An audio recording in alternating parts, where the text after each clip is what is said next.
Tim, I have a religious question for you, a theological issue. Oh, here we go. Pull up your seats, people. It's about to get real. I've been watching a lot of the World Cup of football or soccer, which is just finished. Yes. And I've noticed something happen a lot, and I want to ask you a question. Yeah. Is it okay to pray to win at sport? I'm not talking about praying that everyone's healthy and all those nice things, or that everyone plays their best, and I'm not talking about playing to give the glory to God and all that, worthy hugging stuff. I'm talking about cold, hard, dear God, please let me win this penalty shootout. Dear God, please let us win today at sport. Dear God, please let my team win. Is that okay? Is that a legit prayer? I think so. I don't think it's going to be counterproductive because God's not vengeful like that. But the first rule of prayers is you got to tell the truth. Right. And if you want to win, then you should ask to win. All right. You've just, and then the consequences and the chips, fall where they may later on. Right. Why did this happen? That might be a period of doubt and lament and gnashing of teeth and all the rest. But the first rule of prayer, you got to tell the truth. If you want to win, you should ask to win. Let me ask you a personal question then. Yeah. Have you ever prayed for a sporting win? Have you ever prayed for Richmond to win the grand final or anything like that? I reckon I have as a kid. I'm trying to think when. I think it's actually more selfish. I think one of the things I really wanted to do when I was playing football as a kid is kick a goal. And right. I wanted it more than us winning. Like, if we win or not win, it's all about how many times you touch the ball or kick a goal, which is like the greatest thing to happen ever. Yeah. And particularly because I wasn't very good. I was a skinny kid on the forward line, and you're just excited when the ball comes near you. Yeah. So I have a vague memory. I reckon I prayed that I would kick a goal. Or something along those lines. And did God answer your prayer? Well, I did. I did kick a couple of goals, yes, and the first one was very, very special. And I got it off a 15-meter penalty, which means the other person sinned, and I was rewarded for their sin. All right. So it's okay to pray to win at sport. I think it is. It's always okay to tell the truth to God. Yes, absolutely. Yes. Right. But it's no guarantee of it being answered. Speaking of dreams coming true, Tim, I understand you have in recent times met someone very famous for whom you have much admiration. Yes, and it's not Colonel Sanders. It's the other hero in my life. I met Nick Cave. How did this come to be? What happened? Tell us the story. Well, you were exceedingly fortunate. I was. This is up there with meeting C.S. Lewis for me. It was quite simple in the end. I mean, every time he comes to town, I go and see his concert. I've been doing that for more than 20 years. But this time I noticed that he was doing a book signing because he has a book out. And a really lovely bookstore that I really love, a very sort of small bookstore, but a classy one called Imprints. We're doing a book signing. And later on, I was talking to the owner of the bookstore, and he was talking about how it was such a coup because in other states he's done these big bookstores, but he just came and did a couple of hours of signings. You could put your name down. He was just doing a few people, like 150 people or something in the line. Yeah. And I did, and I got through the line, and it was Sunday, so I left church straight after church, straight down to meet Nick Cave. Yep. And look, it was really great. Tell me what it was like when you were waiting in line before you got to him. What was that feeling like? Well, outside, before you can see him, it was boring as anything, just going nuts. And then when you sort of get up closer and looking in the window, you're going, oh, yeah, there we go. All right. And I got really excited. I couldn't even be cool about it. I was just totally, excited. So that was really, really great. And then, and the lovely thing was he was taking a lot of time with people. Sometimes these book signings, it's like head down and yes, next and all the rest of it. But he was, the people ahead of me was asking questions. Tell me something about yourself and, what does this mean and what that. He wasn't doing it for everyone, but he was doing enough to show that it was genuine. And then it was our turn to come before the throne. And who were you with? You were with someone, were you? Yes, my wife and a daughter. Yep. And look, it was just wonderful. We had a little conversation. I told him that I was a minister and I thanked him for his not just his music, but his lyrics and how fertile it had been. I said, "You've given me a lot of material to work with over the years. I really appreciate it." And he liked that. And I gave him a copy of my book, which I said, "Look, you had a bit of a hand in inspiring this," and he was kind enough to sort of take it and look at it and put it, next to him on his pile. And did you sign it for him? No, I did actually. Well, hang on a second. I was thinking of doing that ahead of time. I can't actually remember if I did or not. I may have. That was in the days beforehand. I actually couldn't find a copy anywhere, and so I got Mum's copy, the copy I'd given Mum of my book, and gave that to Nick Cave.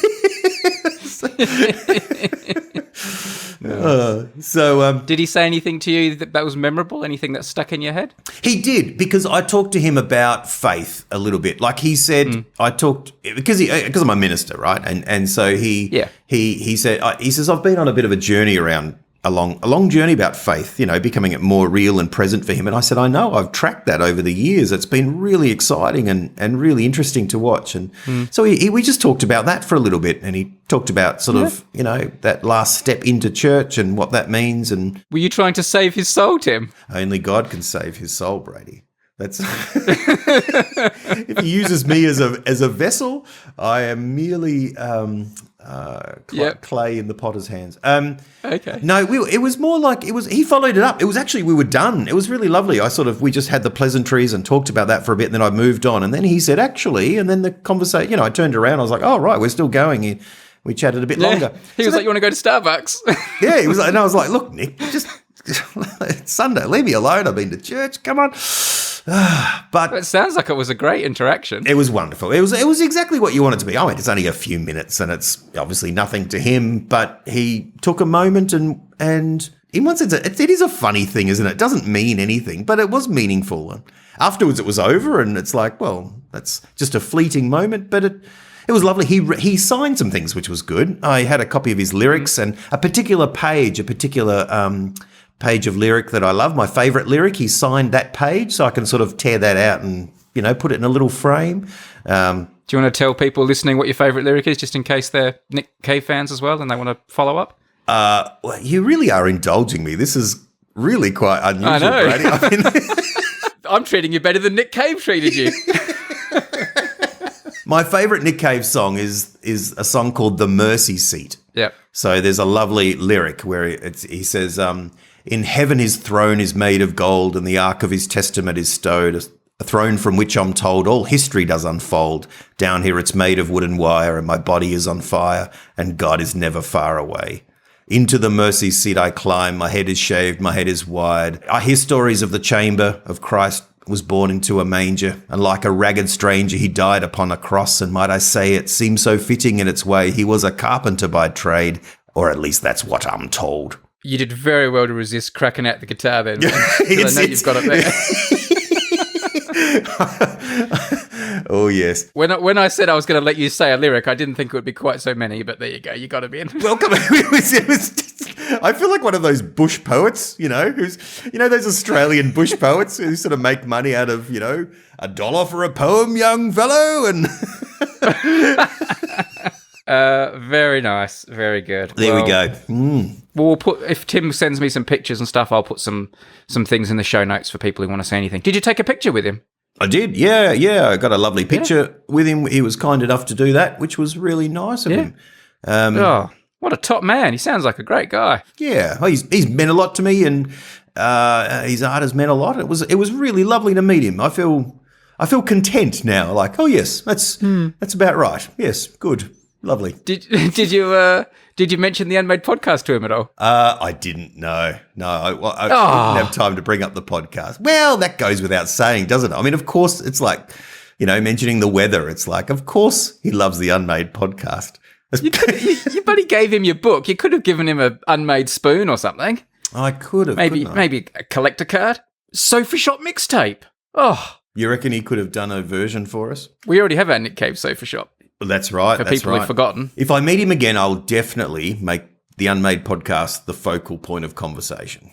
If he doesn't mention it, I'll mention it. Well, let's get him on. Well, all right. Well, Nick, if you're listening, You're probably feeling quite embarrassed now being mentioned so often. But I want to say, Nick, if you come on the Unmade podcast, a colonelship could be in the offering. I mean... I don't know if Nick Cave's got enough, creative enough of an ideas man to be on our show, but we'll see. That's right. He does have a lovely sense of humour, I have to say, which is really endearing, because a lot of his songs are, sad and dark and very deep and meaningful. But there's a lovely humour that is playful through them as well, which is... He's had a lot of tragedy in his life too, hasn't he? So he has, yes, very much so recently. The sofa shop is the only stop.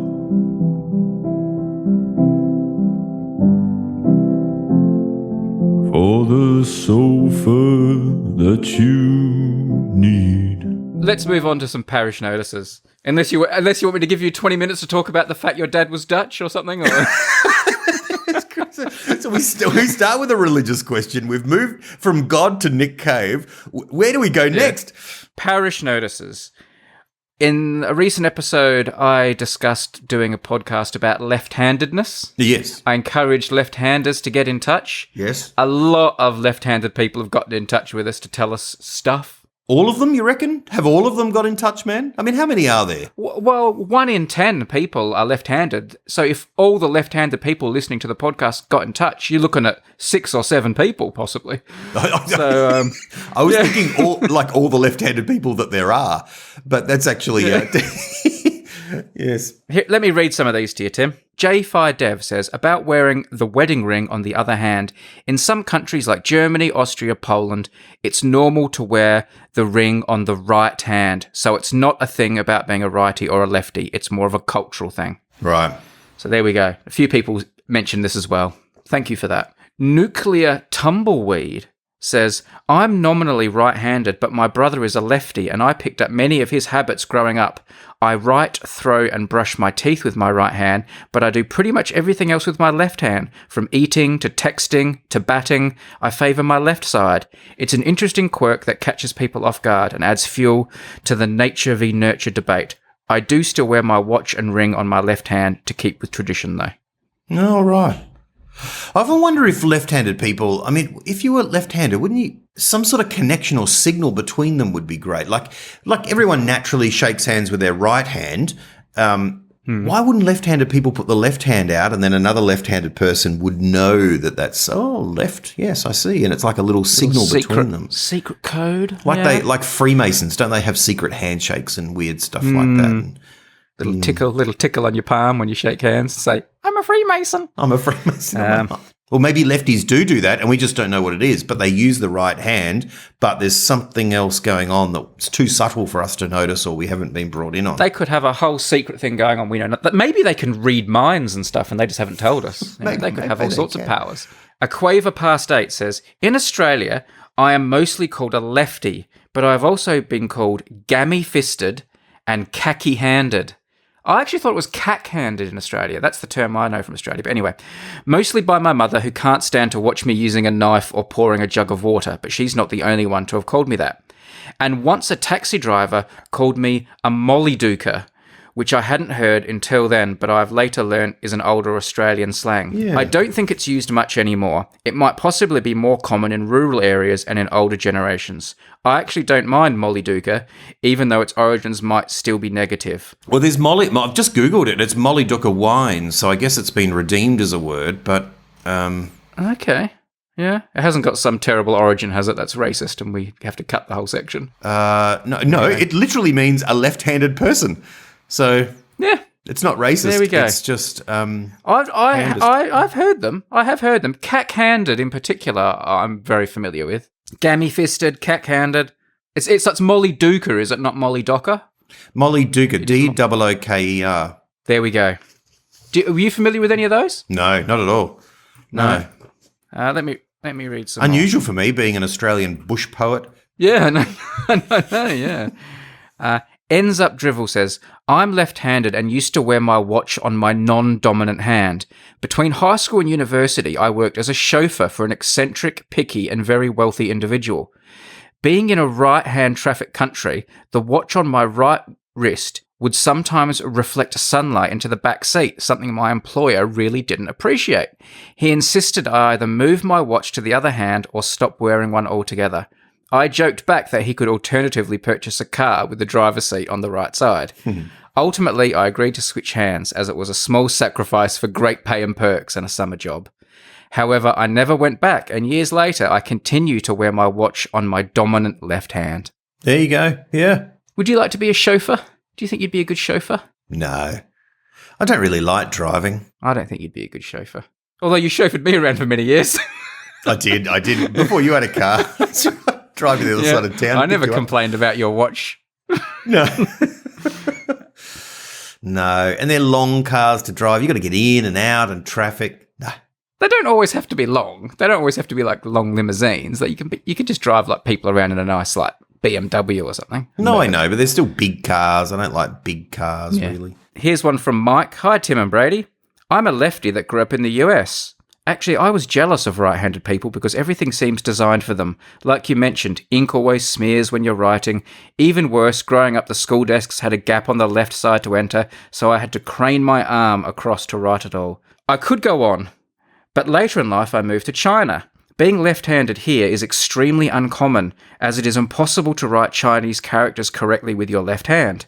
This is because they are traditionally written with brushes, so you need to do the strokes in the proper direction for them to look correct. Right. When I started learning, it took quite a bit of searching until I found a tutor that would accept my wrong way of writing. Yeah, okay. Yeah, well, that makes a bit of sense. Tough gig being a leftie in China. You don't want to be gammy-fisted over there.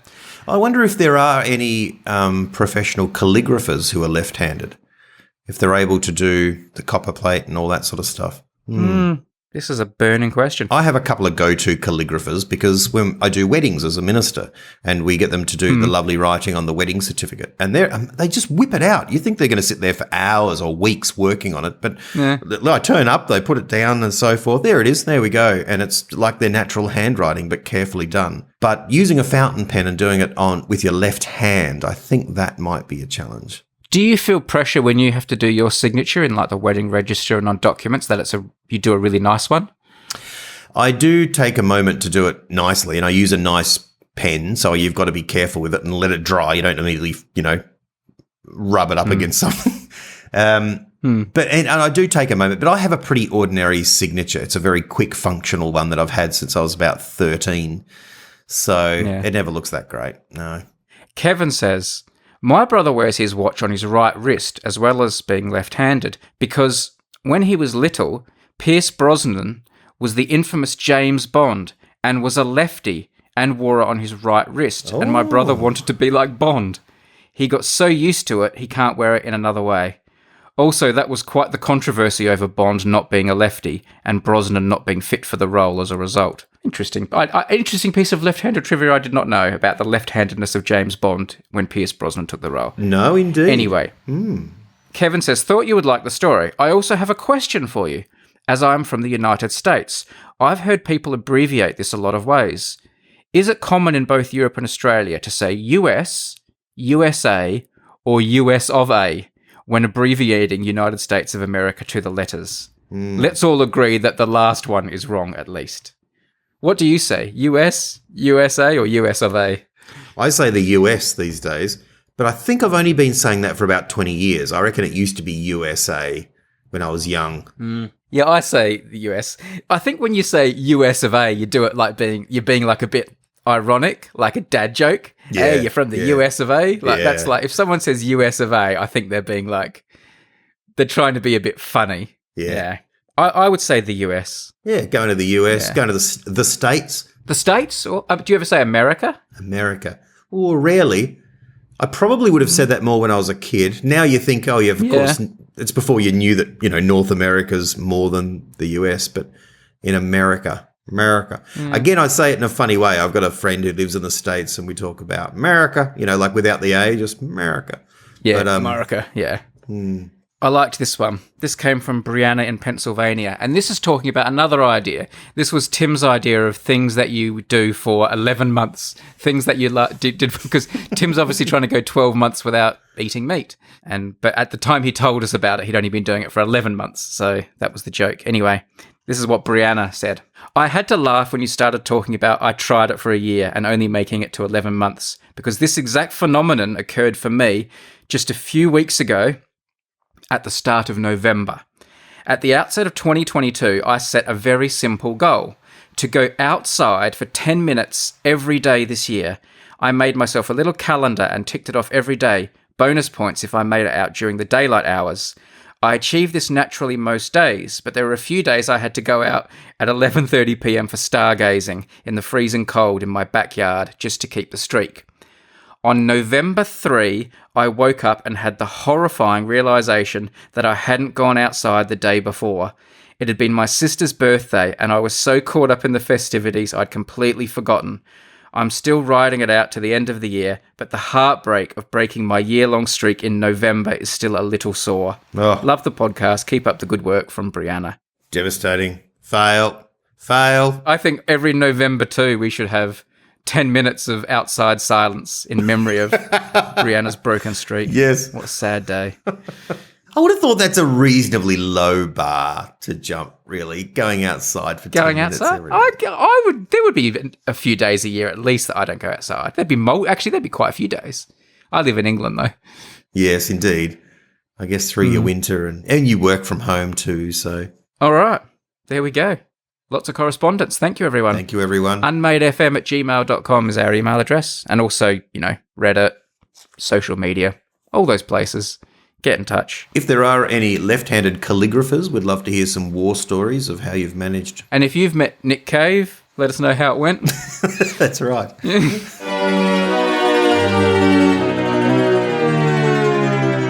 Ideas for a podcast. Which one of us is going first today? Do you want me to go first? You've been talking a bit there. Yeah, I have. There's been a lot of Brady so far. Right. Mainly reading, but... Well, that's all right. Let's have some dulcet tones of Tim Hine. Would you like some more lyrics before I move on to my idea? Maybe read some more. Yeah. I'll ask you for more spiritual guidance, what I can and can't pray for. The idea that I have is my fascinating housemate. You will remember many years ago when I first moved out of home that I lived with a couple of guys, and it didn't last a long time, but in that house was a person who was, I think, the first and probably still the most fascinating person that I've had as a housemate. I've had a couple of crazy people live with me over the years, but Graham was like an enigma. And Graham, legend. Always wonder what's happened to Graham, but living with Graham was really quite strange and peculiar experience. Now, you know Graham because he was at our school as well, and of course you'd come out and hang out in that crazy summer at that house. But I remember you had to walk through someone's bedroom to get to one of the other bedrooms? Yeah. Whose bedroom did you have to walk to get to your bedroom, was it? Or? Yeah, because Graham's was just sort of like only a partial bedroom. It was basically just a room that you walk through to get to another room. But because... Like a hallway. Yeah, he paid less rent by having that room.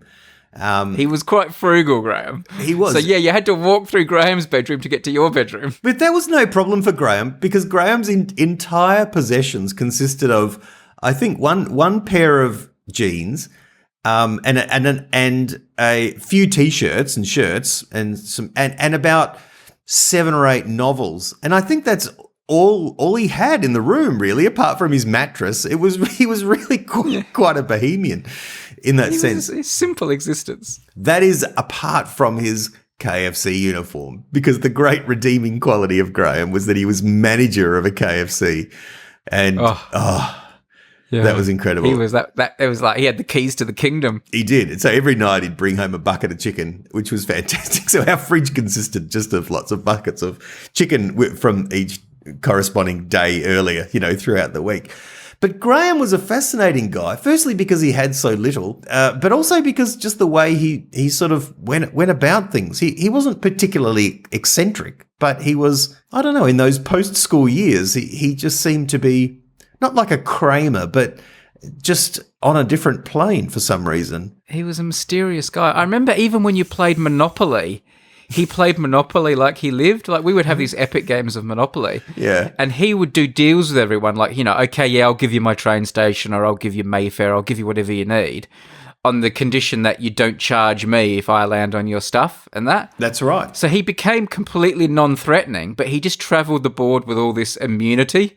So, like, when his roll of the dice came, it almost became pointless. He'd just roll the dice and move his token. It didn't matter where he landed because he'd cut deals with everyone to not get, like, you know. And he didn't own anything, but he also didn't, like, have to spend anything. That's right. He just glided through life. Glided through life. His other great possession, of course, and I think we've mentioned it before, was the Combi, the legendary Combi. A Volkswagen Combi van. The back was completely empty, and we would all just like stand in it or like lie on duvets and quilts and stuff. And like, he would drive around corners really fast, and we'd all go rolling around. And the only two seats were up front, in the passenger seat or the driver's seat, and of course he was in the driver's seat all the time.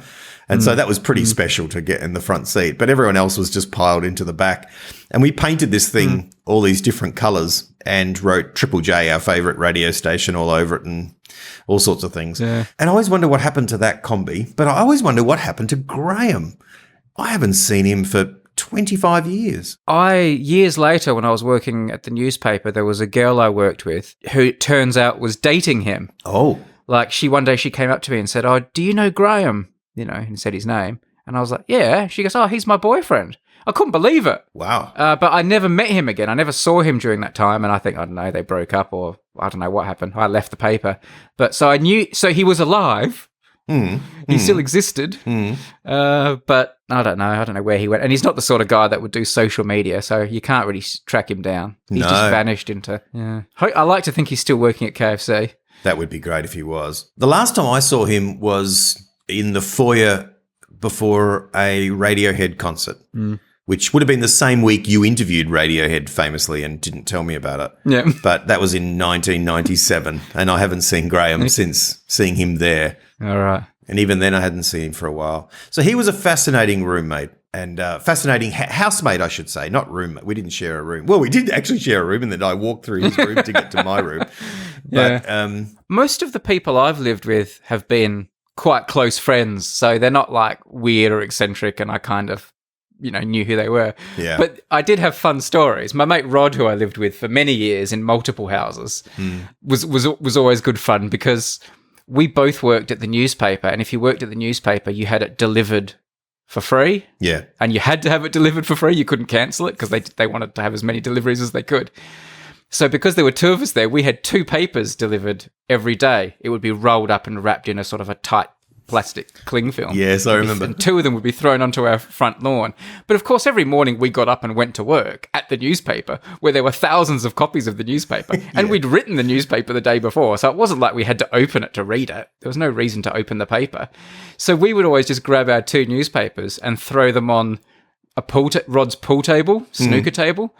Because we weren't playing a lot of pool then, so we didn't use the pool table. And it ended up with this, like, mountain of wrapped newspapers, like as high as a person. Like, there was just, like, months and months and months of newspapers there. And the other thing we had a huge mountain of was unwashed dishes, because we never washed the dishes. Yes. But we owned loads of dishes, and we had a huge pile of dishes in the sink. And like once every few months, we would have a big dishwashing day, and we'd get out the stereo and we'd alternate songs, one of us a song he would like and a song I would like, while we stood there and did the dishes for hours and hours and hours. I was always disgusted by the dishes at your house, and I was perplexed by this because I'm a do the dishes guy, right? Like, you don't go to bed until the dishes are done most of the time. You get in there. So I'd resist the urge to do the dishes at your place. I wouldn't do them. I'm not that crazy, but I would see them and be amazed. Like, surely it's more annoying to have all those dishes there than it is to do them. We both work late, so I don't know. And we both ordered a lot of takeaway, and I think we just went through all our dishes and then ordered takeaway for a month or 2 and then said, all right, we better do the dishes. Ordered a lot of pizza. Yeah. If you've never lived with a really fascinating, quirky housemate, maybe that means you're the fascinating, quirky housemate. I should have got Rod on to talk about this segment, shouldn't I? He would have had the story. I'm sure I was pretty normal. Yeah. Oh, well, tell us about your quirky housemates. Interesting interesting people you've lived with. Yeah, that's a good idea. Just stories of people you've lived with. It's better when it's someone you don't really know. I have lived with a couple of people who I didn't know beforehand, but they were pretty normal. One of them was a medical student that was also a personal carer to Stephen Hawking. Oh, wow. That was he was an interesting guy. Obviously, had an interesting job. Yeah. I lived with a French guy for a little while. But other than that, mostly it's just been people. I remember I lived with two girls we went to school with for a while. Oh, yes. That was an interesting time because, I'm a pretty square, normal guy, and they were going through a huge phase of going out, like, night clubbing, and they would go out at, like, around 11 at night when I was getting home from work. So I'd come home from work and open the door, and they'd be on their way out with, like, really weird goth thick makeup that really freaked me out. I didn't even recognize them when they put all that gear on. That was a weird time. And you were like the dad of the house, just sort of coming home from work. We were just like, we were friends from school, but during that period we were just like ships passing in the night. I was just working all the time and they were just going out clubbing all the time. I had a few people that I lived with that were a bit strange because in Melbourne I lived in sort of a community with kids off the street and post-release kids from prison and some of the programs. So there was some pretty unusual people that came through there sometimes, and some really fantastic, really great housemates. Not as weird as some others. But I've lived with I pretty much settled down that I'd like to have a house. I only want to live with females. That's pretty much my policy after that. It was like girls are cleaner and nicer. It's interesting. You and I were never housemates. Through our friendship, we never shared a house. I don't know if that would be a good idea. No. Bit too close. Like, we'd have some good laughs. Yeah. But I think we'd also get pissed off with each other a bit. Yeah. This works for us. You in London and me in Australia. Our friendship's never been better than with a globe between us. Just a safe distance. It is funny that your wife becomes your housemate, isn't it? Like that's really funny. So effectively, you got to do all the same stuff, and you find rhythms and things like that. But the commitment's so much stronger. I'm so lucky that my wife is so obsessed with neatness and tidiness. That's fabulous, and really good at decorating and stuff. Yeah, it just makes life so much better. Yeah. Your house is beautiful, and everything's in its not just in its right place, but like decorated in its right place. You know what I mean? Like there's a couple of books just sitting there, but they're sitting there perfectly made to look like they're just sitting there, but they're on the perfect angle. You know what I mean? Like it's like everyone said, "You wait till you have a baby; it won't be the same when you have a baby." And I said, "You don't know my wife. Right? It's still a pretty tight ship."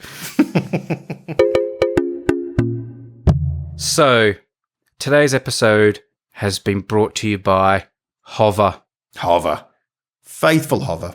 What a magnificent sponsor. Yes. Domain registrar. This is the place to go to buy, register, maintain, divert, do all the stuff, the admin, with your domains, with your bradyharron.com, with your timhine.ninja, with all the different domains you may want to get. Hover is not only the place to buy them, it's the place to keep them. If you already have the domains, it's the place to transfer them over to. This is just a fantastic service and a fantastic supporter of our podcast. Go to hover.com/unmade, hover.com/unmade, and get 10% off your first purchase with Hover. Their prices are already great. 10% even better. Where you can get, nickcave.me, nickcave.art, nickcave.shop. What are you going to do with nickcave.store? nickcave.social, nickcave.fun. Who would have thought that was available? What about whereisgraham.com? That's a good idea. I would love to find Graham. How are we going to track down Graham? We've got to find him. We've got to get like some detectives or something onto it. If you know Graham and you know the Graham we're talking about, please get in touch with us. Oh, I know someone that'll know where he is. Nick. I'm pretty sure I asked Nick some time ago and he'd lost track with Graham. Oh. Which is like saying that Bert doesn't know where Ernie is because they were inseparable for a while. Anyway, Hover, check them out, people. They really have supported the Unmade podcast for a long time, and we're very happy recommending them. Remember, you can always buy a domain as a present for someone too. I think that's a really good idea. Someone who, say you've got a friend called, make up a name, Tim. Graham. Right. buy Graham a... Well, you're not going to buy Graham a website. We don't know where he is, but yeah. At least we'll know where he is online. It's a good idea. It's like buying you can put it in a Christmas card. I don't know what to get you for Christmas. You can get it at the last minute. Yeah. I'm going to buy you a Christmas present. I'm going to buy you You should buy your mum a domain. Oh, that's not a bad idea. And I've bought you this, Dawny.com or something. See if she knows what it is. It doesn't have to be a .com. What dot would be a good one for your mum? What's a good suffix for your mum? Oh, let's have a look. I'm looking for something like .Sunday school or .sunshine or something, There's a .fashion? No. What's your mum really into? Like, she loves dolls. She loves sort of Dutch stuff around the house. .flowers? Yeah. She likes doing sort of decoupage. She likes quilts. She's not really into things that like are very internety, is she? So there's not a lot of her. We could get her Dawn.Amsterdam. That's true. We could do that. Yeah. Dawn.digital. I don't think... What's that town she's from that sounds so dawny, like Nanagoon or something? It is Nanagoon, yes. Again, they haven't got .Nanagoon. No. I'm beginning to think maybe a domain's not the thing for your mum, but it's a good present for anyone else. Check out hover.com/unmade. Get 10% off. And our thanks to Hover. Here we go. Dawnhine.faith. She likes faith. Oh, that's a good one. She likes God. That's a good one. Yep. Yeah, get her that one. She loves Jesus. She does like God. It's time for Spoon of the Week.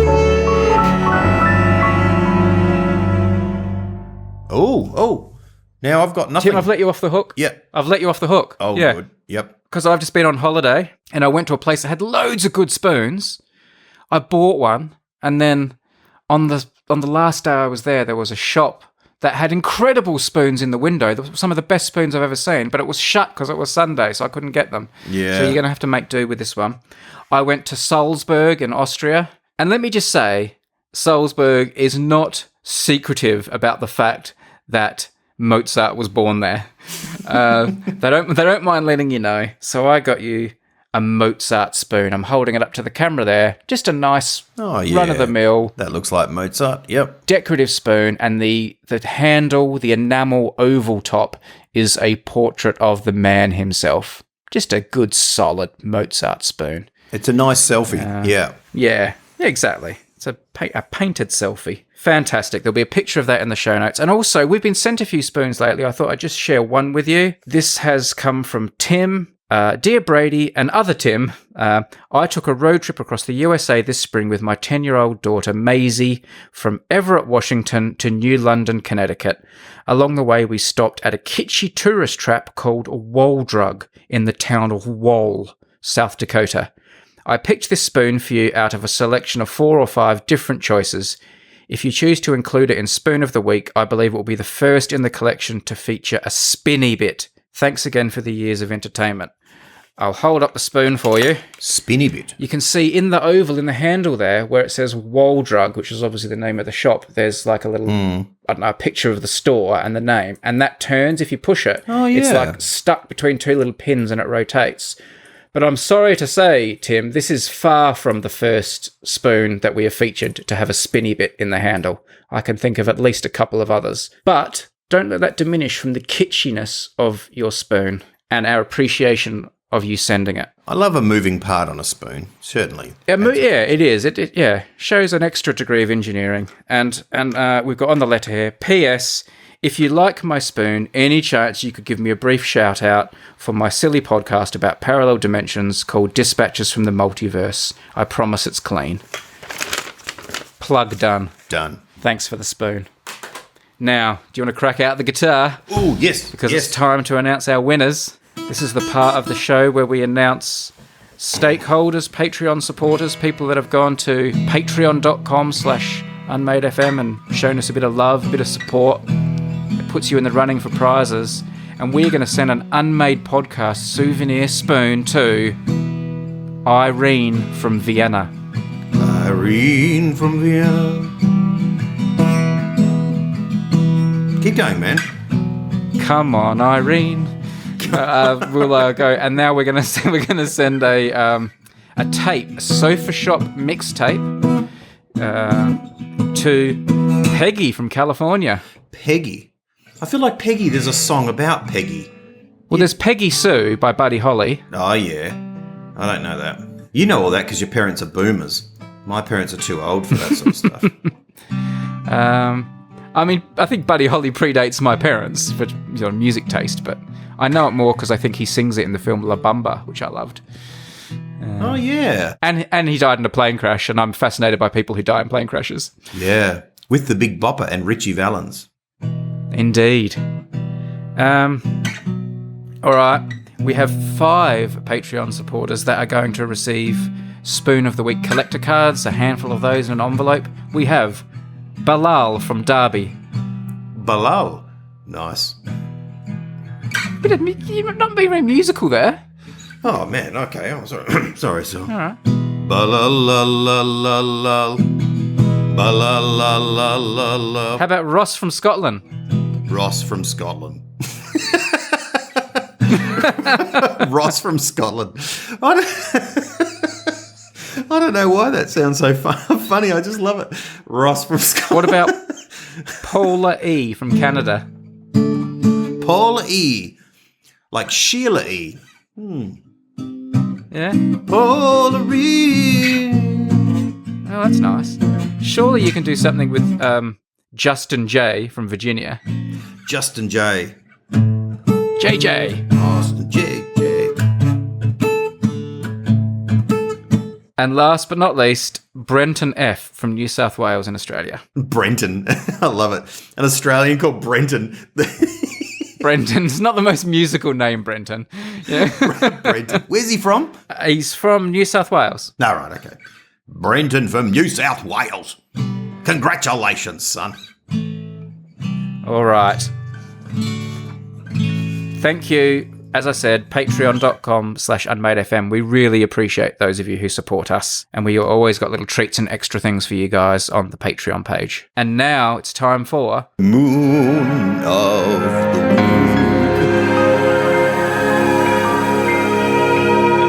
All right, you start. I'm just going to put the guitar away.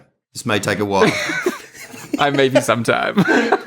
Tim, are you there? You done? Tim. Yes. What do these years have in common? 1977, 2015, and then again in 2034. If you want to go even further, again in 2053, then 2072, which we may or may not be alive for, and 2091, which we certainly won't be alive for. So the first thought that comes to mind is that it's some kind of eclipse. Right. Because that's something that happens every now and then. And no, you're right that it's moon related, but that's not much of a leap considering this is Moon of the Week. Okay. Let me give you another clue. I'm going to help you get there. Okay. I've chosen this particular phenomenon because of the time of year we're at. Right. So we're near at Christmas or New Year's. But Christmas. Yes. That's Christmas related. So what do you think those years, the moon and Christmas, all fit together? How do they all fit together? So each of those years had a Christmas. Hmm. Where does the moon fit in? There was a moon during those Christmases. Was the moon in a particular position? Yes. Over the top of like Bethlehem or something? Is that? No, not quite that esoteric. Right. Something a bit more common, but obviously not that common. It's something that is very common, but not necessarily common on Christmas Day. A full moon on Christmas Day. He's done it. Ah. He's done it. Well done. There we go. A full moon on Christmas Day in America, in the US of A, because the full moon can slightly differ depending on where you are, but not by much. So right. For all intents and purposes, it's just a full moon on Christmas Day. But I'm using stats from NASA, so US of A, full moons on Christmas Day. America. 1977, 2015, and the next one is in 2034. Is there some legend associated with this, or some phenomena? Well, there's no legend, but let me tell you that I've done a little bit of research, because obviously you get roughly one full moon every month. So There's a chance it will be on Christmas Day, depending on where it falls. The average frequency of any lunar phase occurring on any particular date, so if you wanted a full moon or a new moon or whatever, or an exact half moon and stuff on a particular day, your birthday, Christmas Day, is twice in any 59-year period. This century will feature 5 Christmas full moons. We've obviously already had the 2015 one, and I mentioned the other 4 earlier. The full moon in December, whether it's Christmas Day or not, is known as the cold moon. It's also sometimes called the long night moon or the oak moon. That's all Northern Hemisphere talk, then, presumably. Yes, of course. You're very winter related. So very, very biased there. The current moon phase on December 25 this year, so this year on Christmas Day, the moon will be a waxing crescent. It will be 2.26 days old, so it will have just gone past the new moon, presumably. It will be 7.11% illuminated, so it will just be a bit of a sliver with a tilt of 163.892 degrees. The approximate distance from Earth to the moon on that day will be 359,698.33 kilometres, approximately. And the moon sign will be Aquarius. I find it amazing how well we can predict where things are in space in the future and the past. Yes. It's incredible. And it's amazing how far back they were able to do that, weren't they, in terms of the positions of the stars and things? Oh, yeah. Incredible. Yep. And into the future, they can tell you where the moon will be on Christmas Day in the year 5022, and they can tell you exactly where it'll be. It's fantastic. There you go. Christmas moon. But unfortunately, we had a Christmas moon in 2015. There won't be another one till 2034. It's funny, for something that happens every month, and Christmas happens in a month, obviously,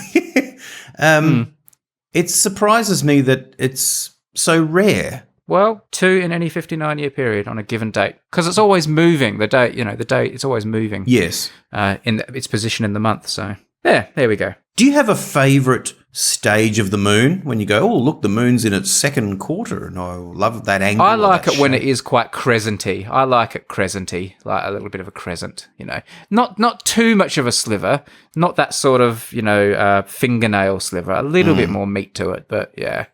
Yeah, I like a good crescent moon. What about you? And I like a big full moon, where you can see the whole, and it's really silvery, and you can see it all. Oh, yeah. Do you like looking at the moon? I have no feelings about the moon whatsoever. So I have Nothing? Preferred shape of the moon. No. I go, oh, there's the moon. I do remember one time when it was really full, like when I felt like I could see shadows on it, and it seemed much more crystal clear on it, or for some reason. I don't know why. But it was. I remember being startled by it. Perhaps it was when I was out in the outback or something. But that was just a fleeting moment. And now I've moved on with my life. And whereas I'm stuck in this moon trap. I've matured. I've moved on. You had a choice that day. You could go down one path and be a normal human adult functioning in society, or you could be like Brady and become forever obsessed with this object in space. You chose one path. I chose another. Time for my idea for a podcast. All right. I'm quite happy with this one. I've had this one sitting on my list for a while, and it was meant to just be a bit of a novelty, but I thought it was a cool novelty. But as I did some more research this morning, I've actually developed it into a fully fledged podcast idea that I believe would be well worth making. Nice. So my idea is called Podcast in a Bottle. And originally my idea was to record an episode of a podcast. Yes. To record it onto some medium, like a USB stick or something. Obviously I have a long history of making podcasts in unusual formats, like vinyl and tapes and stuff. But make a podcast, a one-off. Say you put it on a USB stick, put it in a special, very well-sealed, very well-designed bottle, throw it out to sea. Nice. And then hope one day someone finds it and listens to your episode. Love it. Absolutely love it. Least efficient distribution method for a podcast in history. Yes. Have you released a new podcast? Yes, we have. It is released. Yeah, it's definitely out there. Oh, there. really? Or how can I listen to your podcast? Well, just go and stand on a beach and hope. So I want to do this. I want to record something with you and put it in a bottle and throw it out to sea and see where it ends up. So that was my idea, a bit of a laugh, something fun to do. And I still want to do it. So in the course of preparing this morning, I decided to read some stories about messages in a bottle. Obviously, there's a long history of, people putting messages in bottles and throwing out to sea. So I went onto the Wikipedia page for messages in bottles, and I found all these great stories. And that made me realise what a cool podcast it would be to actually just do Message in a Bottle podcast. Just do a different episode each week about a different famous message in a bottle story, something about messages in bottles. Release it as a normal podcast, but also make 20 copies of that episode that are distributed out to sea in various places in the hope that they'll be found as like an accompanying gimmick to your podcast. And it would be an amazing moment if one day someone actually found one of the episodes. But you could still make a normal episode about messages in bottles. I think that'd be really cool. Every episode of Message in a Bottle has an accompanying 20 bottles out there in the sea somewhere to be found. Yeah. And they wouldn't even have to be at sea. You could hide them in other places too. Oh, that's a good idea. People to find. Yeah. Should we talk about messages in bottles then? Because I've done a bit of research here.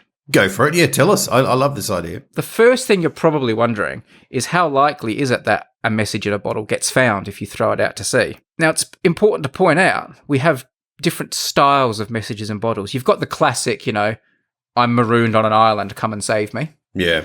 You've got, I'm a single man looking for love, I'm going to throw this into the sea to hope someone finds it. That's quite a common one as well, actually. Really? But you also do get a lot of science done in this way. Not so much anymore now we have better satellite technology, but it used to be quite common for ocean scientists to put 10,000 bottles in certain places in the sea with messages saying, contact us if you find it. Find out where those bottles went so they could then map ocean currents and find out how ocean currents work. Well, that's what I would have thought. Depending on where you put it in, depending on how the currents work around the globe, is good. I mean, surely there's catch points there. There's a whole bunch of stuff that gets stuck around South America, but other things move around. Indeed. They reckon approximately 3% of messages in bottles that get put in the sea are recovered. 3%? I know. That's massively high, I would have thought. I mean, some of the big scientific studies that have been done have had recovery rates ranging from 11%, 10%, 3%. There are these things called oceanic drift cards, which are used to measure currents. They can be up to 50% if they release them in like a densely populated area, down to 1% if you're doing it somewhere like Antarctica. There's a rule of thumb that bottles released more than 100 miles from the shore have a recovery rate of below 10%.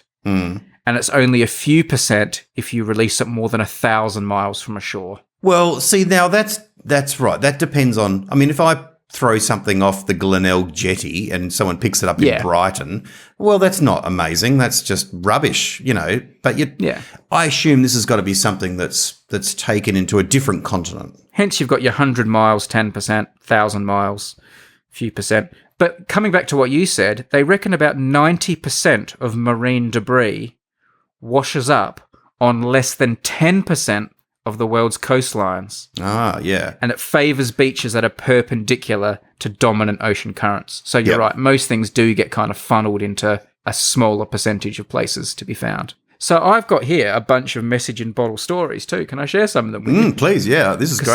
Some of them are really good. This is something I didn't know.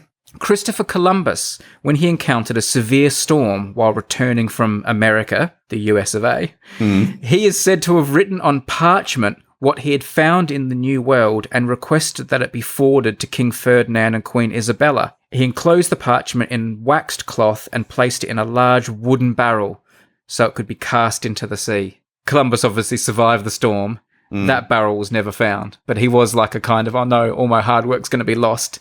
So he threw it out to sea in the hope that it would be found. Imagine if that got found now. How much would that be worth? Oh, goodness gracious. Hundreds of dollars. If you found it, write in. Tell us. In 1784, Chunosuke Matsuyama sent a message detailing his and 43 shipmates shipwrecking in a bottle. So he was off treasure hunting. They got shipwrecked on some pretty hostile island with not a lot of resources. He put this message in a bottle, 1784.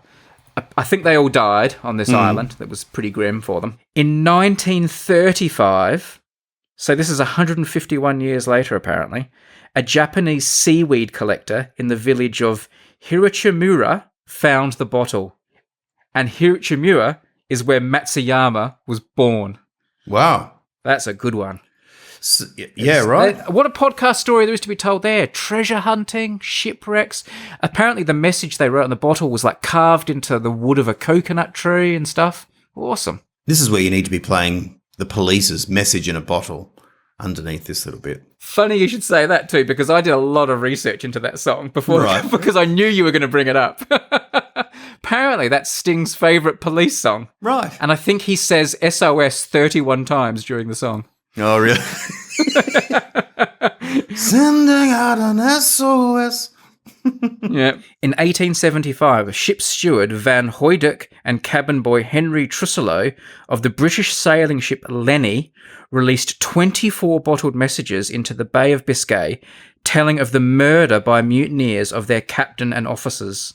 French authorities soon received the message, rescued Hoyduk and Trusselot, and brought the mutineers to justice. Wow. They were in trouble and they chucked out message in bottles and they got a response, like phoning 911. In 1876, so this is a year later, this was obviously a golden era for messages in bottles. Yes. On the remote Scottish island of St Kilda, freelance journalist John Sands and marooned Austrian sailors deployed 2 messages requesting the Austrian consul rescue them with provisions. The messages, each enclosed in a cocoa tin attached to a sheep's bladder for flotation in an arrangement that was later called the St Kilda mailboat, were discovered in Orkney within 9 days and in Ross-shire after 22 days.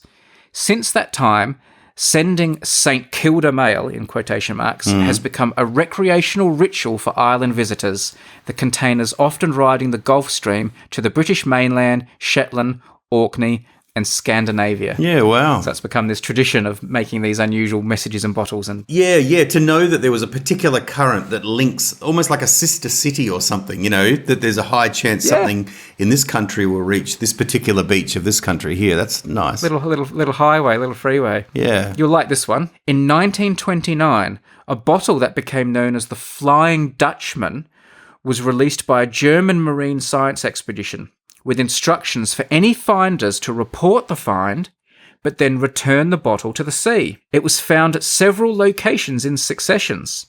The Flying Dutchman travelled 16,000 miles from its release point in the southern Indian Ocean to Cape Horn in South America and back through the Indian Ocean to its last reported find in 1935 on the west coast of Australia.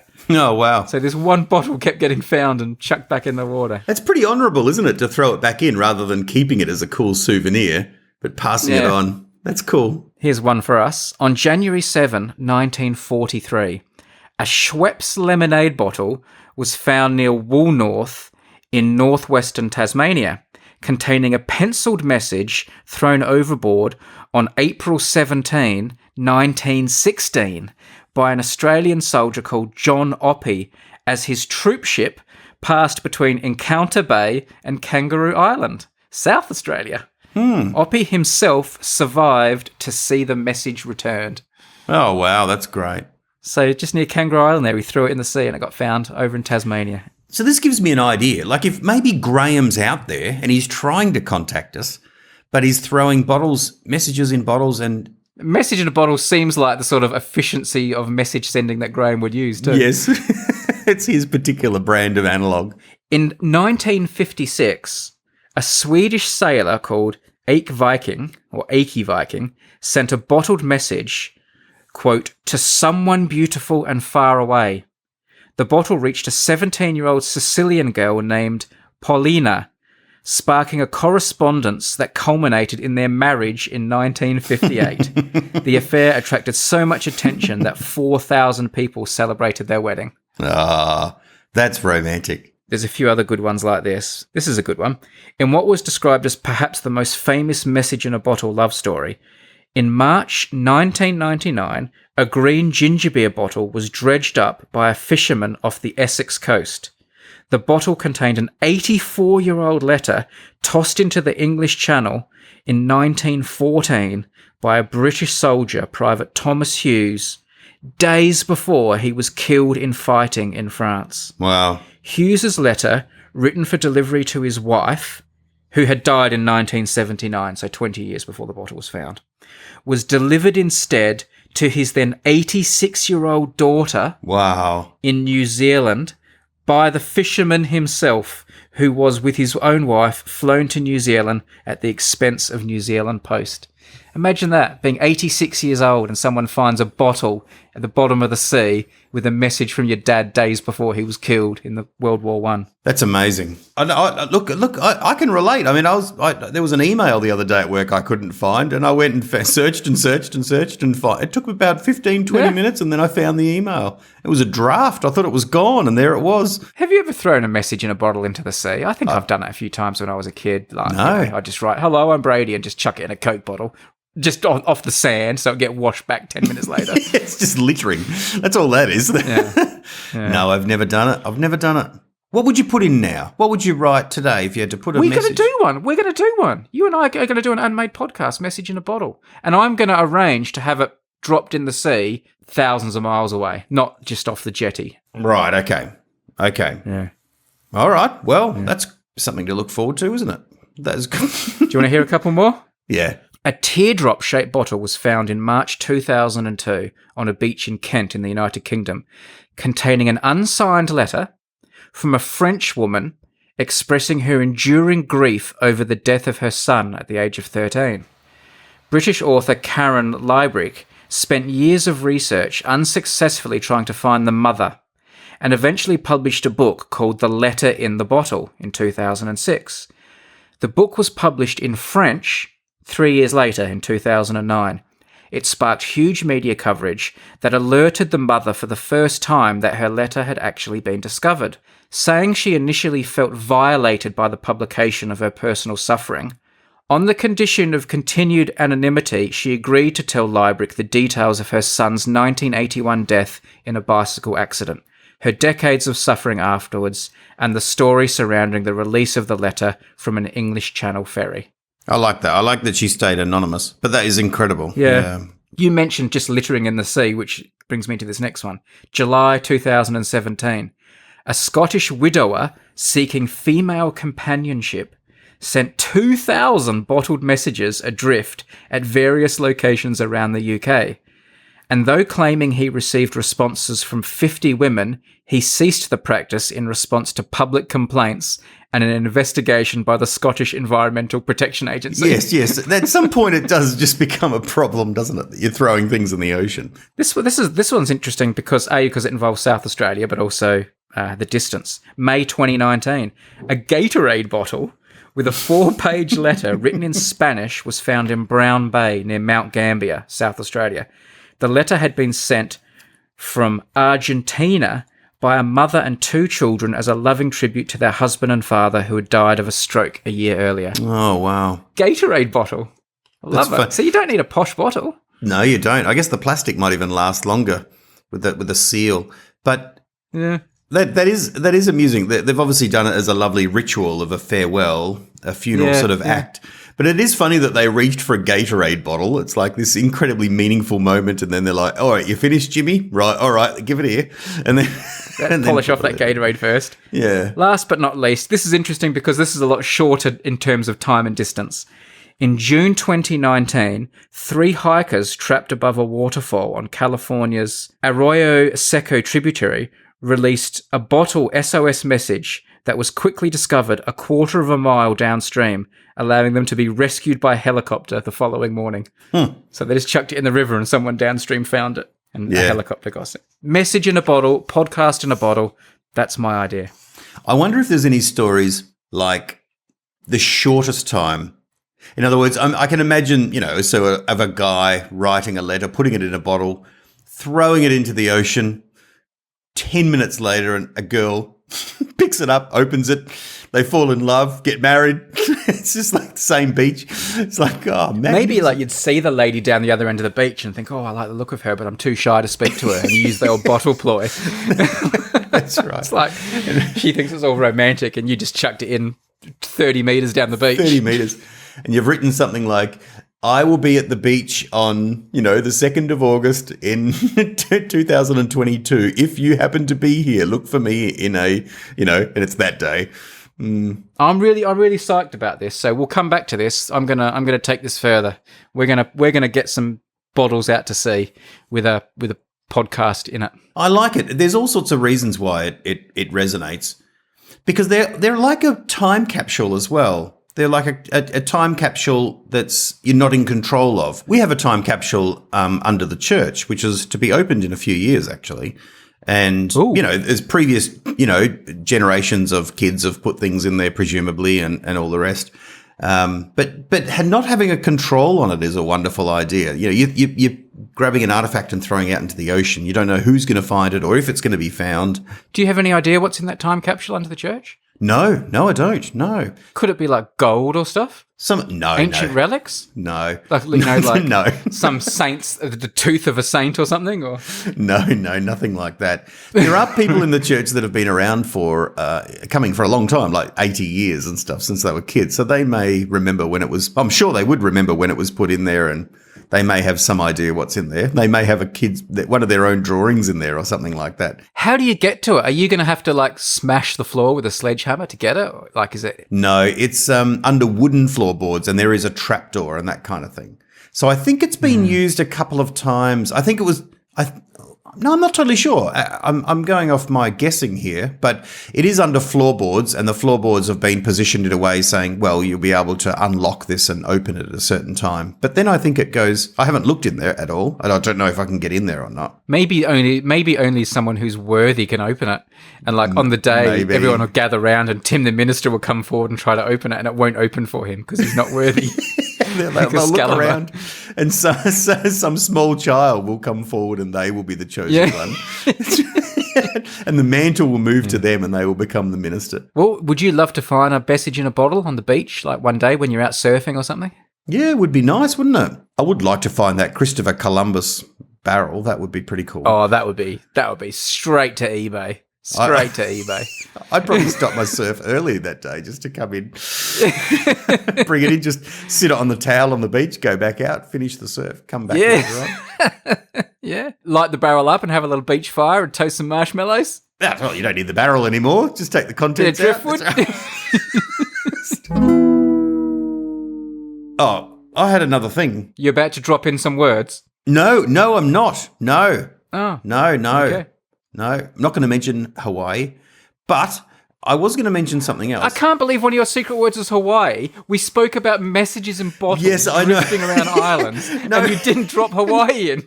I sat there with it on my mind the whole time, and I couldn't find an opportunity in the midst of your stories and me talking to fit it in. And every time I went to speak, it didn't come out. And then I've got to go, oh, hang on, we're still on it. I've still got time, and it didn't happen.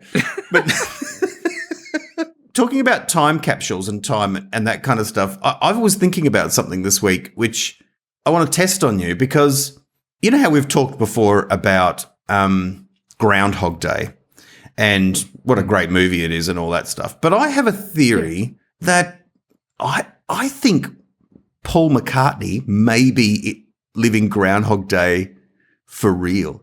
Paul McCartney, think about it. He's been around forever. He still looks exactly the same. He looks younger than all of us, and he still looks like Paul McCartney. He's gone through several wives, and he's come out with ridiculous songs that he seems to have just got from somewhere, and he keeps pumping out these songs. I actually think maybe Paul McCartney's been around for 1,000 years. Maybe he's like a vampire, like in Twilight. And he keeps coming back and going on and on and on. I would question that he looks that good, and I also think this magic source that he's getting his songs from is drying up a little bit. Well, so maybe it's been 2,000 or 3,000 years. I don't know, but don't you think it's strange that he's just sort of seems to be living forever, and for some reason, I just think people born on June the 18th are awesome. There's just a special quality to being born on that day, and he's cashing in on it. All right, well, we'll investigate this Paul McCartney phenomenon, see if there's anything more to it. I did think there was more to it. All right. Well, Merry Christmas, man. Oh, yeah, this is a sort of Christmassy time episode. This is the one we're putting out at the end of December 2022. If you're listening to this on a USB stick, you found in the sea in 170 years' time. That's This right. is when we recorded it. They may be having a full moon Christmas. They may be. It could be 150 years in the future. Tim and I will be long gone. Paul McCartney will still be releasing songs. Yes. Dyeing his hair. What if we put this episode on a USB, put it in a bottle, put it out to the ocean, and then in 10 years, Graham found it on Christmas Day, and it's a full moon Christmas Day? That would be amazing.